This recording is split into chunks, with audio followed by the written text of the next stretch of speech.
কার্যপরিধি স্থানীয় সরকার বিভাগের সেটা প্রাথমিক স্বাস্থ্য পর্যায় পর্যন্ত, আর বাকিটার জন্য স্বাস্থ্য মন্ত্রণালয়ের দায়িত্ব আছে, আপনারা জানেন।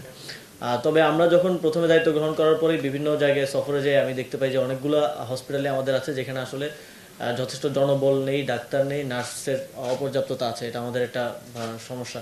তো তখন থেকে আমরা আমাদের স্বাস্থ্য মন্ত্রণালয়ের সাথে এই বিষয়গুলো নিয়ে কথা বলি। তো এই বিষয়টা নিয়ে কাজ করতে গিয়ে আমরা দেখি যে আমাদের স্বাস্থ্য মন্ত্রণালয়েরও যথেষ্ট জনবলের ঘাটতি আছে এবং ডাক্তারদের একটা ঘাটতি আছে। সেই সমস্যার সমাধান কল্পেই আমাদের ক্যাবিনেটের একটা সিদ্ধান্তের ভিত্তিতে একটা স্পেশাল বিসিএস এর মাধ্যমে ডাক্তারদেরকে নিয়োগ দেওয়ার একটা সিদ্ধান্ত হয়েছে, আপনারা ইতিমধ্যে জানেন। আশা করি এই নিয়োগ কার্যক্রমটা সম্পন্ন হলে আমাদের বড় পরিসরে এই সমস্যাটার একটা সমাধান হবে।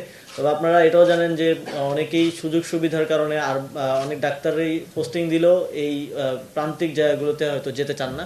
সেক্ষেত্রে আরও কী ধরনের ইনসেন্টিভ তাদেরকে দেয়া যায়, আরও কী ধরনের সুযোগ সুবিধার করা যায় সেটা নিয়ে আমরা কাজ করছি, যাতে করে ডাক্তাররা সেখানে কাজ করতে উদ্বুদ্ধ হন এবং প্রান্তিক হাসপাতালগুলো যেগুলো আমরা করছি সেগুলো যথাযথভাবে এবং এফিসিয়েন্টলি রান করে। এই বিষয়ে স্বাস্থ্য মন্ত্রণালয় এবং আমাদের স্থানীয় সরকার বিভাগ একসাথে কাজ করছে। এটার বিষয়ে আমাদের পিএসসি কাজ করবে এবং তাদের শিডিউলের মধ্যে অন্তর্ভুক্ত করে নেবে। সমন্বয়ের জন্য আমরা স্বাস্থ্য মন্ত্রণালয়ের সাথে কাজ করছি এবং সরকারের উচ্চ পর্যায় থেকেও স্বাস্থ্য মন্ত্রণালয়ের জনবল বৃদ্ধি, ডাক্তার বৃদ্ধির জন্য ইতিমধ্যেই সিদ্ধান্ত গ্রহণ করা হয়েছে এবং দৃশ্যমান পদক্ষেপ আপনারা দেখতে পাবেন। আর 5ই আগস্টের পরে অনেকগুলো ক্ষেত্রেই আসলে স্থবিরতা দেখা দিয়েছিল। আমরা ইতিমধ্যেই সেই জায়গাগুলোতে উন্নতি করতে পেরেছি এবং আরও আমরা কাজ করে যাচ্ছি। এবং চিকিৎসার বিষয়ে যেটা আমি যতদূর জানি, নূরজাহান আপার তিনি ক্যান্সারে আক্রান্ত এবং ওনার যেই চিকিৎসাটা এটা আজকে সিঙ্গাপুরে হচ্ছে এমন না, এটা অনেক দিন আগে থেকেই উনি সিঙ্গাপুরে নিয়ে আসছেন। তো কন্টিনিউয়েশনটা তো আপনি যদি ক্যান্সার আক্রান্ত হন, আপনি উপদেষ্টা হওয়ার পরে আবার চিকিৎসার জায়গাটা, হসপিটালটা চেঞ্জ করে আর করতে পারবেন না। তো আমার মনে হয় এটা একটা মানবিক বিষয়, এটা মানবিক জায়গা থেকেই দেখা উচিত। চিকিৎসার কন্টিনিউয়েশন এক হসপিটাল থেকে আরেক হসপিটালে নিলে এটা অনেক ইমপ্লিকেশনস আছে, আপনারা এটা অবগত আছেন।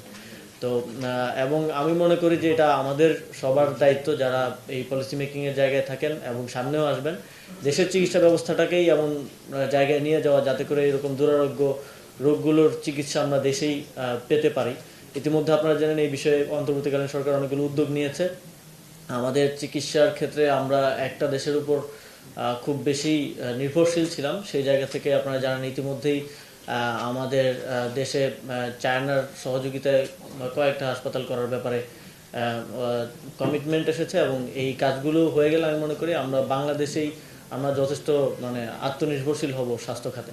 ডেঙ্গু নিয়ে আমরা কাজ করছি, তবে এই ডেঙ্গু নিয়ে কাজের ক্ষেত্রটা আপনারা জানেন অনেক ডাইভার্স। এখানে আমাদের জনসচেতনতা থেকে শুরু করে চিকিৎসা সব কিছুর একসাথে করতে হচ্ছে এবং আমি এই বিষয়ে আহ্বান জানাবো নগরবাসীকে, বিশেষ করে এই যেই কারণগুলোতে ডেঙ্গু ছড়ায় সেই বিষয়গুলো নিয়ে আমরা জনসচেতনতা করছি। টিভিগুলোতে আপনারা জানেন অ্যাড যাচ্ছে, এই বিষয়গুলো একটু ফলো করা এবং এই সচেতনতার যে দিকগুলো সেগুলো মেনে চলা, যাতে করে ডেঙ্গুর প্রজনন, এডিস মশার প্রজননটা আমরা নিয়ন্ত্রণ করতে পারি এবং ডেঙ্গুর প্রকোপটা নিয়ন্ত্রণে আনতে পারি। তবে এক্ষেত্রে আমাদের যেই এক্সিস্টিং স্বাস্থ্য ব্যবস্থা হঠাৎ করে এরকম যে ডেঙ্গুর সময়টা আসলে একবারে যে চাপটা বাড়ে, সেটা অনেক সময় আপনারা জানেন যে নিয়ন্ত্রণ করা বা মেনটেন করাটা কঠিন হয়ে যায়। তবে এক্ষেত্রে আমরা সমন্বয় করছি স্বাস্থ্য মন্ত্রণালয় সহ সংশ্লিষ্ট সকল কর্তৃপক্ষের সাথে।